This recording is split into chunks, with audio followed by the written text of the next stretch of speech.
People in the world suffer because of the life they never lived, not because the world was cruel, but because they ignored their inner dreams and potential. இது வந்து ஒரு famous psychiatrist curl junk அவருடைய words அது.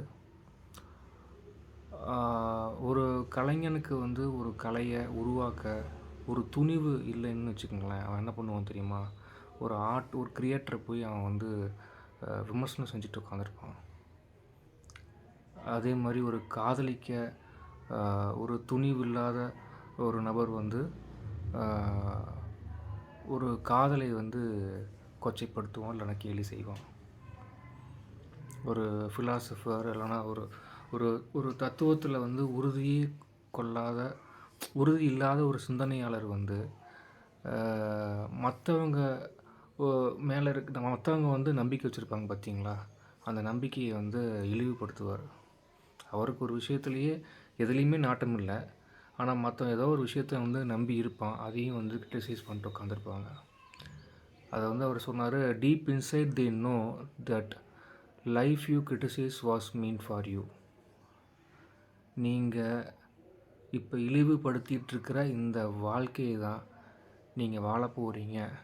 நீங்கள் வாழ போகிற வாழ்க்கையை நீங்கள் மறந்துடுறீங்க. ஆக்சுவலாக உங்கள் வாழ்க்கையை நீங்கள் வந்து கிரிட்டிசைஸ் பண்ணிவிட்டு நக்கல் அடிச்சுட்டு வேஸ்ட் பண்ணிகிட்ருக்கிறீங்க. அது மிகப்பெரிய ஒரு வன்முறை அது.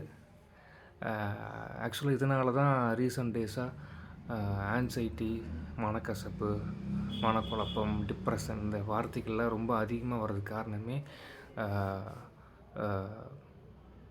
நமக்கு பிடிச்ச வாழ்க்கையை வாழாமல் இருக்கிறது தான். இதுக்கு ஒரு உண்மையான தீர்வு தைரியமாக குறைபாடு இருந்தாலும்